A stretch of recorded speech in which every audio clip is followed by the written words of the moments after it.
We're all trying to build a business, create earned income, turn it into passive income, spend time with our kids, do the whole lot.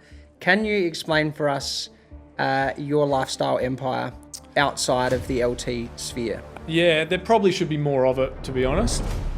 I probably could have worked smarter instead of working harder. If you've still got the passion, why do you want to sell it? I'll wake up early in the morning, write a little note on a post-it note and either put it on their door or their mirror. And it's going to be hard to sell a company no matter what. Ladies and gentlemen, please welcome Josh Hooper.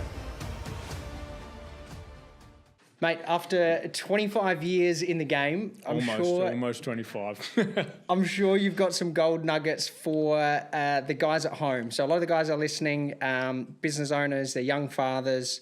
We're trying to establish some questions of how big should we grow? How hard do we need to work? Mm-hmm. When do we switch off? How do we be present? There's a lot of these things that we throw in the air that we can't really answer, and there's no definitive point to it.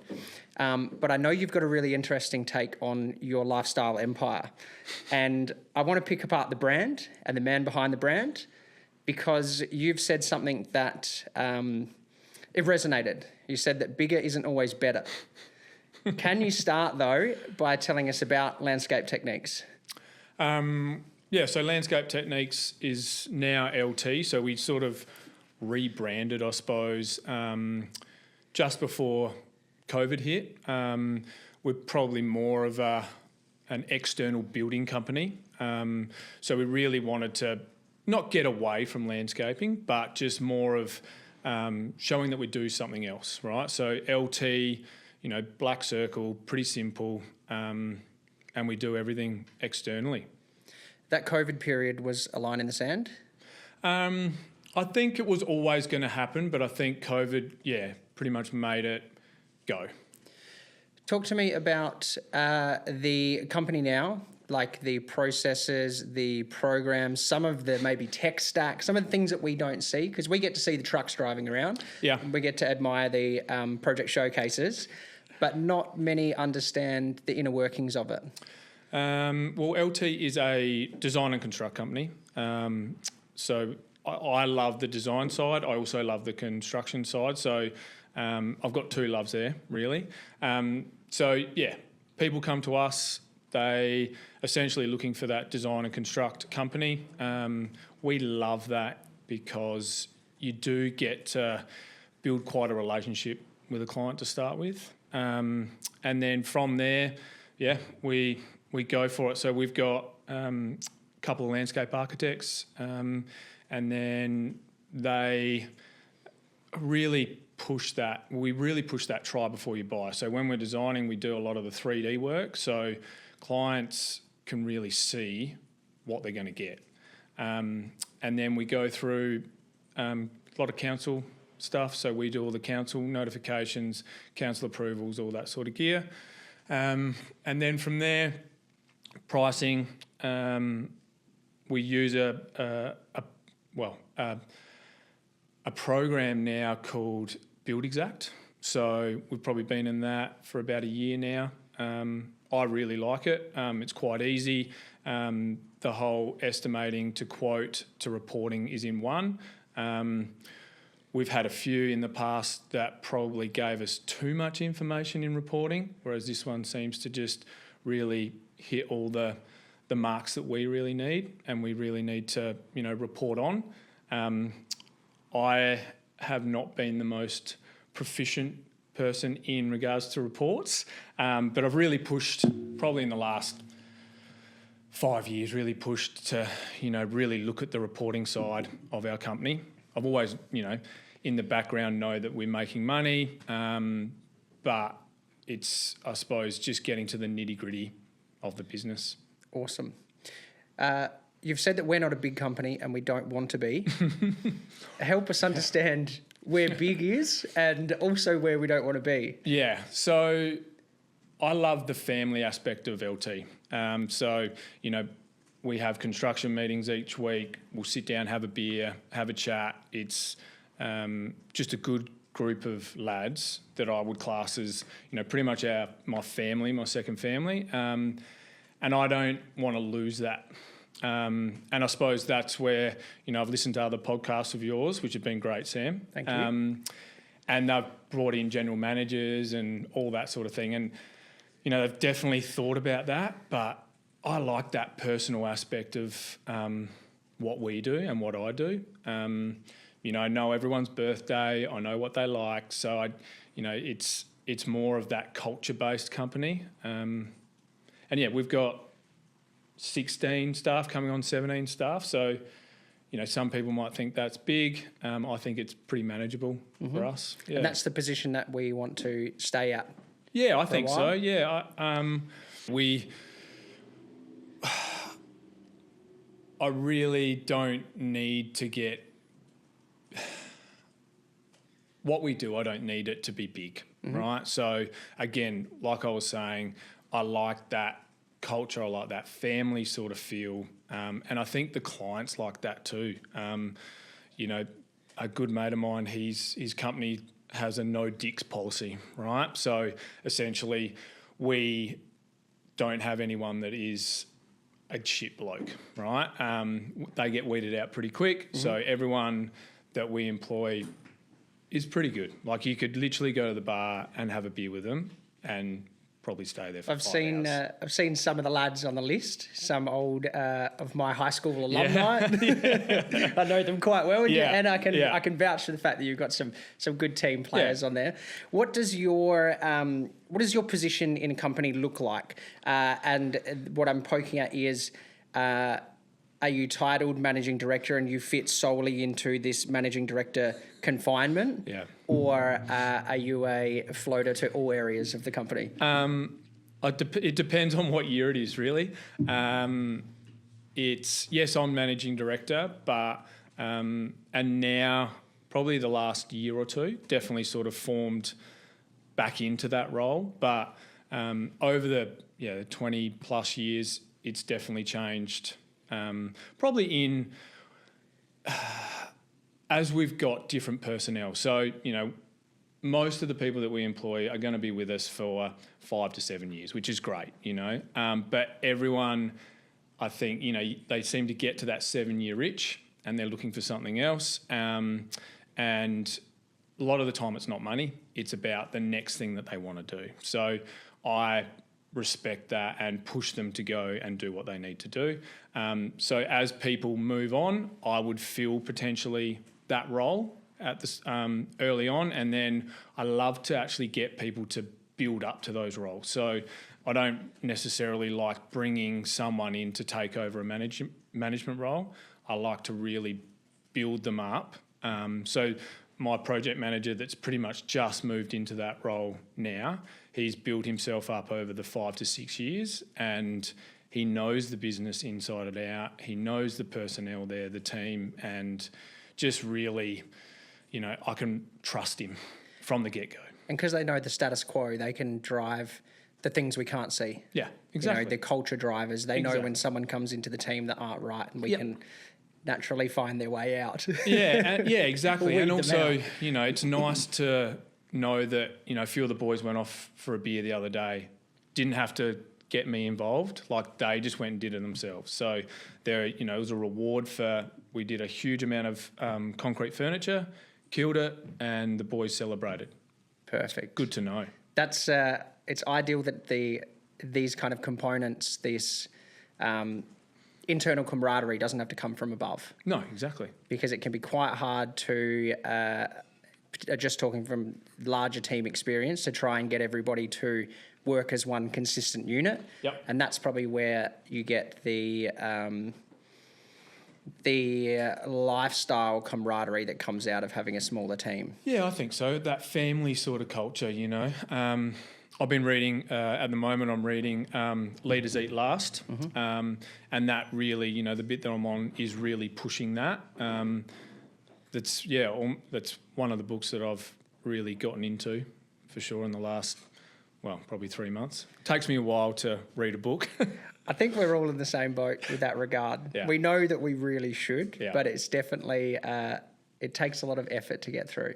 Yeah, I've just bought myself a sauna, so I've been doing the sauna thing, and after that, I'll have some dinner, muck with the kids, and then I'm pretty much out like a light. There's some popular themes coming up with the guys that I sit down into these chairs. Really? There's some saunas, there is some culture drivers, and there's some methodology behind what we're actually trying to build as well. Yeah, and I think times are changing. I think, thinking back to 10, even 12 and beyond, it was just all about work. Whereas I think now people really want to be invested and pretty much accountable for their roles, and they want to enjoy it, like you said, like lifestyle work. What part do you think brand has to play with people wanting to join the company, join any business, but LT for this example? I'm not sure if it's brand. I think it's just like word of mouth is everything for us. Whether it's sales, whether it's employees, whatever it is. Even coming here, doing this, like word of mouth is everything. So if you're doing the right things, I think good things come, and good people come too. They do. They come knocking. That's something that we're exploring with a lot of guys that I work with as well. Yeah. Is that doing great work is one component, and it's kind of like the starting piece, and then there is this curation of organisation that has the imagery of the branding, it has the content of the things that we're doing so that it can draw people in, it has the culture and the way that we operate and the way that we spend time together in and outside of work. There's this, it feels like there's this movement away from the old run-of-the-mill four-guy carpentry gang that rocks up in, at front of my house type thing. And I can picture it because I did that, and I had a good crack at, I wouldn't say landscaping, but I had a good crack at a very broad term of property maintenance. Yep. My first entity was ground control, and I learned very quickly, as we were saying outside before the show, that doing the work that you're in, there's so many moving parts, there's so many different areas, there's so many different tools. I learned very quickly that I would need a B-double to pull all of the bits and pieces if I kept agreeing to doing all these random jobs. Yeah, for sure. Yeah. And look, I think there's still the place for those smaller sort of subbies, obviously. I feel that people get to the point, if you're in a small gang, you get to a point where, do you know what, I want to start my own thing. And then I think trying to keep those people to working in your business is pretty hard. And I think that's where culture and obviously, paying them what they would want to be paid or expect to be paid is a big one as well. But I think people stay for the culture. Talk to me about the career pathways component, because I'm big on it as well, hiring guys from the inside. Yep. And leveling people up throughout the company. How do you take a open position or a future position that's in the company? Let's say we wanted a project manager or we need another project manager. Yep. How do you display, convey, and inspire people in the team to want to work towards that?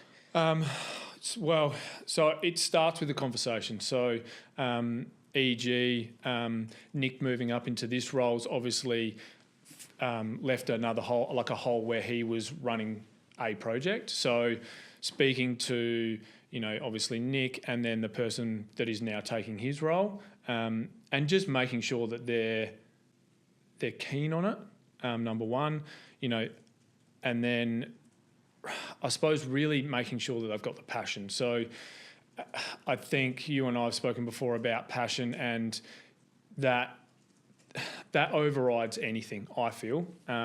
So people with passion will rise to the occasion. If you want something, okay, you'll get there, but I think passion really lifts you to that next level. And most of the people that we've got, we've got a fair few apprentices and they're moving up. So it's just that constant role of people moving up. And you're almost tailoring, I do anyway, tailor the business to suit the people that you've got. So interesting. So you don't have this giant org chart up on the wall, this perfectly curated I probably should, company but I don't, structure mate, no. with some question marks around the place of who's moving where, and No, not really. the future job description of, if you want to earn your stripes and this is the person that you need to be type scenario. I wish I was that organised, but no.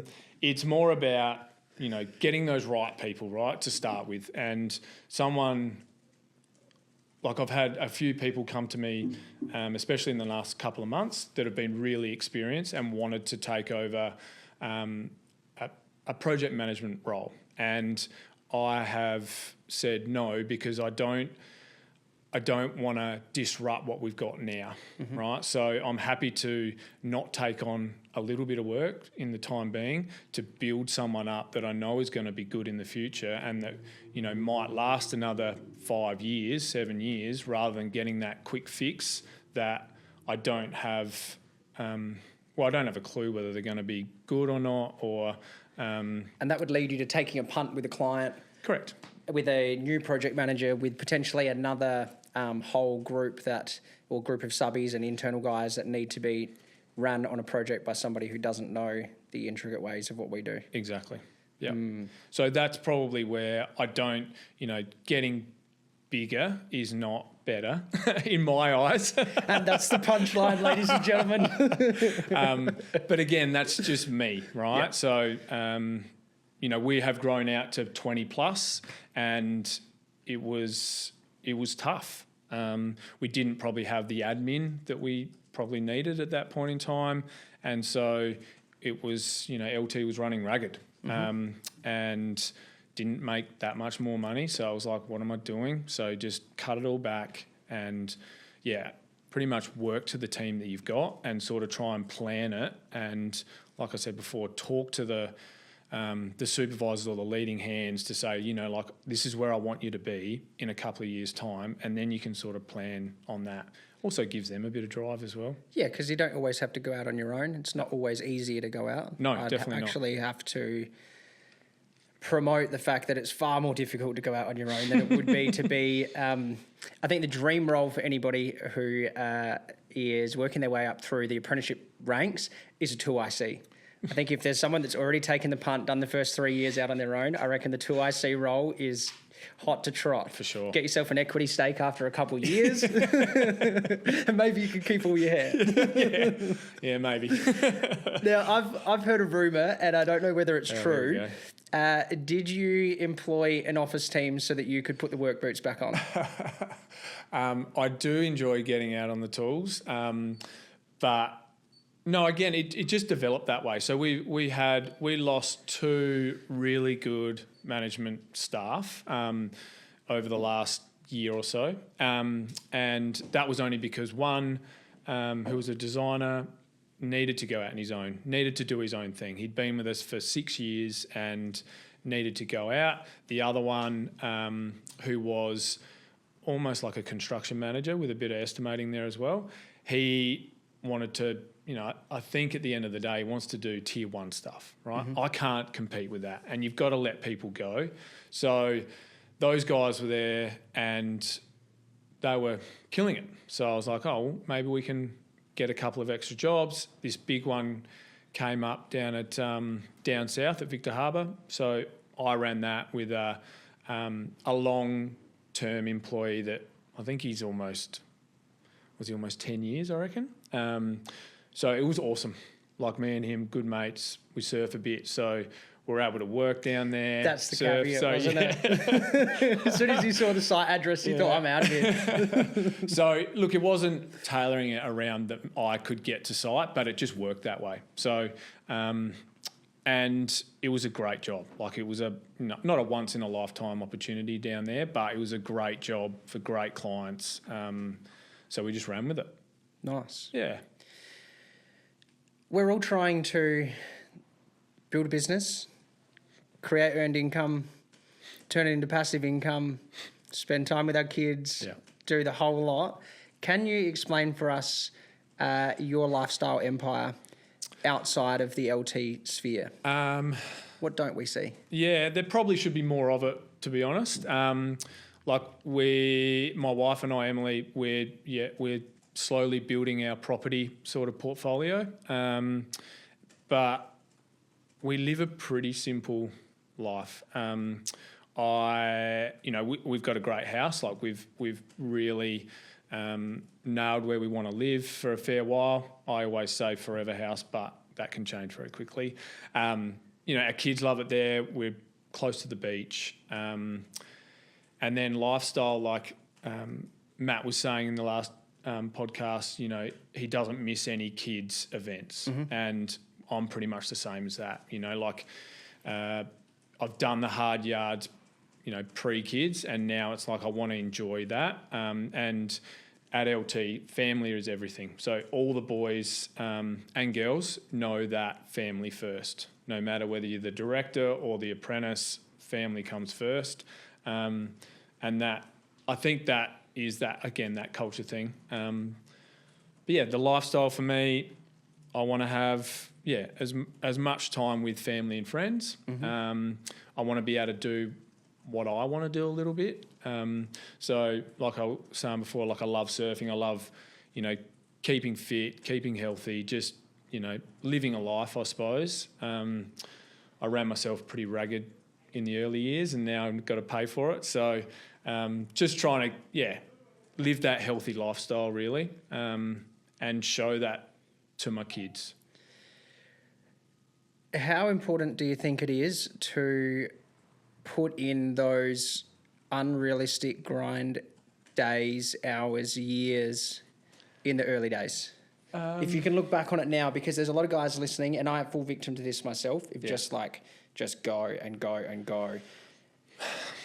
Look, I think you do need to, but I also probably didn't need to do it as much as what I did. And I feel that I really put the client first, and that's something that we've, our little hashtag, the LT difference, is about putting the client first.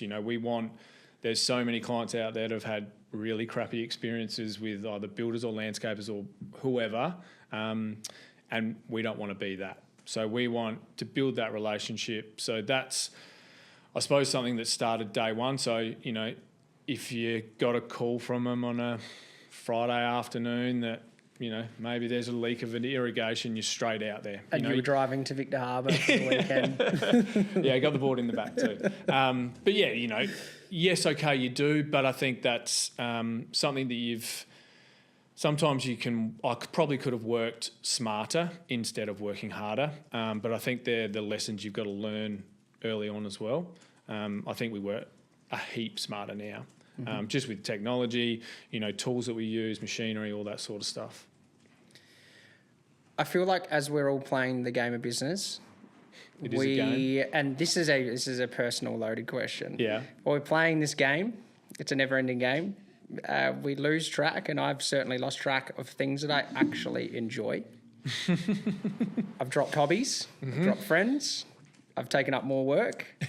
I know you keep fit and you surf and you have a tight-knit group of friends as well. Yep. Has that always been the case, or has that been something that was brought back in? It's always been the case. It's probably come and gone over the time.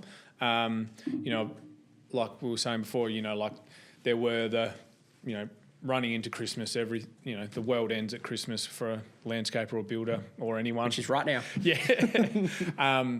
So yeah, there's periods of time when it's just work, My wife is pretty understanding with that. She's been in the thick of it for long enough, so she knows. But I think you do sort of sometimes lose. Well, I've definitely lost my way in what I want. And the good thing is you can always come back to it. So, over 20 plus years, trying to think back that far to when it all started. Originally I was with pretty much my best mate as a business partner. So it was pretty cool. You're going to work with your best mate, you're coming home drinking a beer, and that could be at 7 o'clock at night. Didn't matter.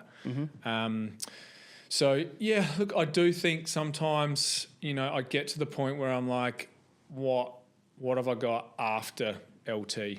And I look forward to that. And I think probably as of COVID, I really started to think about what is next for me. And I really feel that LT can continue on, be that, if I was to leave the business or palm it off or hand it off, that it would continue on.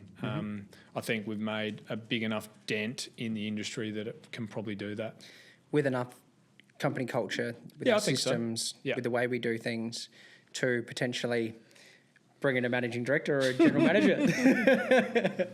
Because there's something that I'm exploring is that because I made myself redundant from my own business. I call it a soft exit. It was the non-sale where I didn't make the $10, $15, $100 million. Spewing. Yeah, well, I mean, yeah, absolutely. Yes and no. I could live much prettier life if I had the coin. But I'm exploring this idea of like playing infinite games, and to that is, I think people get in business, they start to turn over a bit of revenue, and then they think they have this saleable asset. And I'm starting to try and understand or just better learn about the element that we don't have to just build something to sell. There's great books about structuring a company in order to be saleable, but to replace yourself in a company gives you still not the control, but still the feeling of being a part of that baby without having the arm cut off of you. Exactly. No, I agree. And I think, if you've got, like, I still really enjoy what I do. Like, I've still got the passion. So if you've still got the passion, why do you want to sell it? And you still enjoy getting up in the mornings and doing what you do. And I'm not saying that every morning I enjoy getting up and going to work, but it's not a hard slog. So I think you do it until you actually know that you're done, or you know that, all right, I've got to start thinking about that soft exit. I feel that selling a service business with good culture and everything is like it's going to be hard to sell a company no matter what. I feel that anyway. So I really think that just building people up from the ground and getting them to run the business where I still, can pop in there and say hello and look over everything to make sure it's all running the way that I suppose the business has been developed over the years is a good thing. Do you think legacy has anything to play in there? I don't think about it, to be honest. I feel, like I said, I'm a pretty simple human. Legacy, I suppose it does, but it's not something that's at the forefront of my mind, no. Do you think that legacy has anything to play in it? With the girls coming up, they're now teenagers now. There's no, their names aren't on the whiteboard in the org chart type setup that sits in your mind. They've got them written on the whiteboard at the work, but no. Look, I don't think of legacy. If my girls were to get into it, awesome, but I don't. I'm definitely not pushing them down that track. One of them the other day, my youngest said that she, maybe I could be an interior designer. I was like, hell yeah. So I don't know. I don't think about legacy. I just think about doing, I suppose, what I like to do and what is good for, I suppose, the LT family, it'd be nice if one of the kids were to go, but it's not something that I think needs to happen. Yep. Yeah. Nice. It sounds like you've kind of mastered the art of timing, of personal timing. I think we're kind of in an age where everyone wants to trade time for money. They want to leverage it as much as possible. They're trying to do everything. Talk to me about your time blocking Fridays. Is it still a thing? It is still a thing, although tomorrow being Friday is a busy day, but I have definitely not mastered my time. It is definitely something that I've brought in over the last 6 months. And, even hearing, going back to your podcast with Jock, he said that I think he blocked out Wednesdays. And so selfishly I blocked out Fridays to try and get myself a bit of a long weekend. But, it gives me the opportunity to, I have quite a long list and just chip off those little items that probably get pushed to the side. So, I'd love to be able to go for a paddle in the morning or a swim or do something like that. Which can be seen as selfish time, but everybody thinks in their own different way. You have people that like to run and think. You have people I like to drive and think. Yeah. Like you'd probably be similar if you're driving to go for a surf, or you're paddling and thinking. Like, there's a lot of value to be had out of even the guys that are thinking in the sauna. There's a lot of value to be had out of taking yourself out of your office chair, wherever your office may be, and taking some time to think about whether it's the future, whether it's reflecting on the month that was, being able to bring it into a weekly time structure would enable you to make a lot of things, I would have thought. Let's shift gears a little bit. I'm actively trying to be a better role model and be a better parent. Yes. And I thought this was so cool. It's something that you do with the girls with the Post-it notes. Tell me more. So you asked me about some sayings that we've got at home, and I was like, I don't really have any.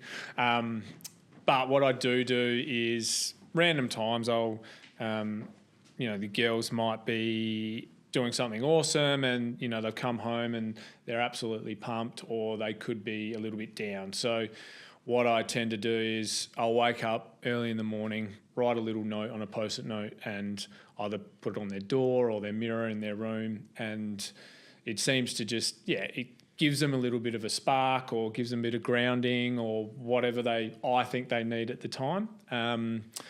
And what I do find, which is great, and it makes me feel pretty good about myself, is that they don't pull them down.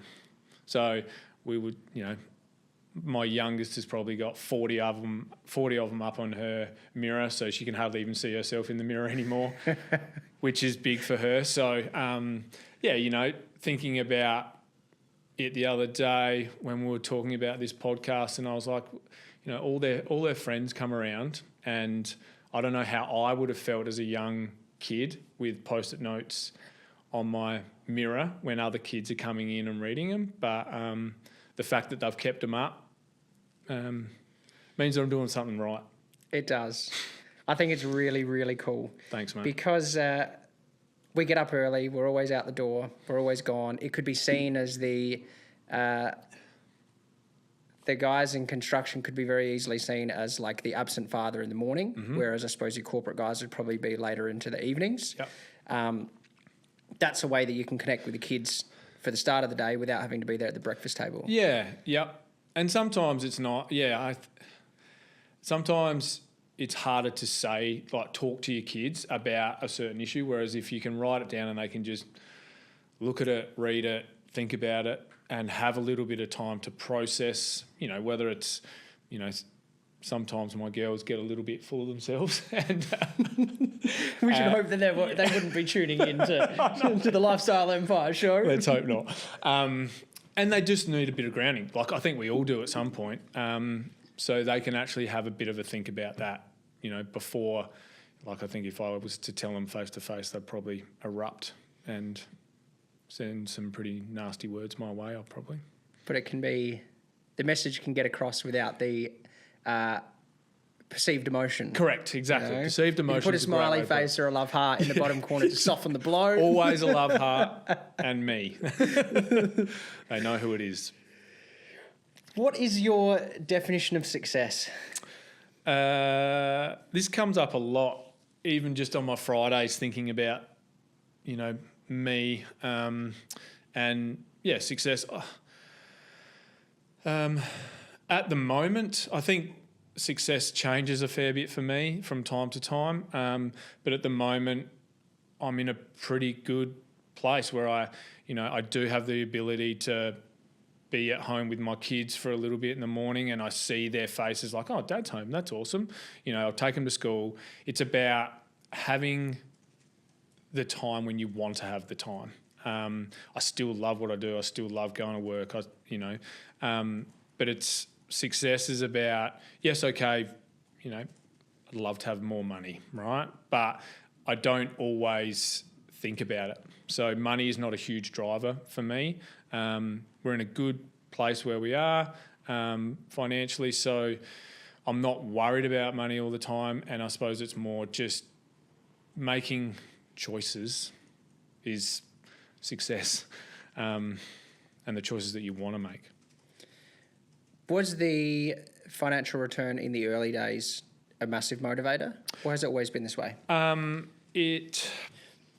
Trying to bring it back for us. And us as in the listeners who they've got maybe one guy in their team, or they've got 5, 8 guys in their team. It feels like we need to do more and more and more to get to that next level, to get to the phase where we could be at home in the mornings with the kids, where we've got a team around us. Or is money the wrong goal? I think money is a good goal to start with because it is a driver. But coming back to that word passion, I think, like I remember in the early days, like we weren't making much money whatsoever.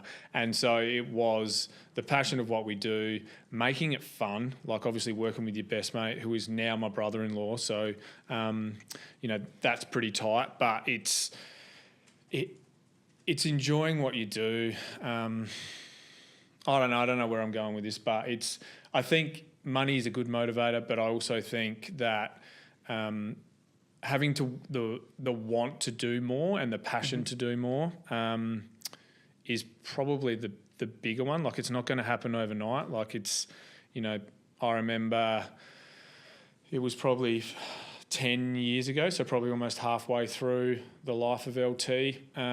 It was pretty tough, and it was we had separated as a business partner, which was amicable because obviously we're family, so it had to work out well, which was great. But that running the business by yourself was a different kettle of fish. So it was pretty tough, but money was a good motivator there. So there wasn't the splitting of profits. There was the money solely in my pocket. Mm-hmm. So I think, money is a good motivator, but I don't think it can be the only one. For substantial, like long-term growth, I don't think it can be. Okay. So for us to operationalise it, setting our growth targets and our growth trajectory to get ourselves to a point where we can live comfortably, we can have the forever home, but not losing track of the wealth gain to get there, was to enable that, not to continue on for this forever grabbing and clutching at all of the opportunity available. Yeah, and everyone's different too. Like some people will want that money, so they might just constantly be pushing and pushing and pushing, and that's probably where you're going to have a bigger company, and you're going to be probably going to have a couple of companies or something like that. But that wasn't me. Like I didn't have the passion to do that, so I just kept it within my means and worked as hard and as smart, I suppose, at the end as I could. Mr. Josh Hooper, it's very refreshing to hear a different perspective from somebody who really cares about making the workplace and the family and the brand all almost come together as one being. Thanks, Sam. It's been really insightful. Where can people find you? Middleton Point. Hopefully not there. Hopefully somewhere better. Behind my MacBook in Indo somewhere. Okay. No. Yeah. On a surf tour. Yeah, exactly. Mate. LT anywhere. So look us up. I hopefully am surfing somewhere or enjoying my life with my kids. And it's going to take 4 to 5 days to get back to you. Exactly. The delayed responses because you're enjoying yourself. Let's hope so. Mate, I appreciate you. Thank you very much. Thanks, Sam.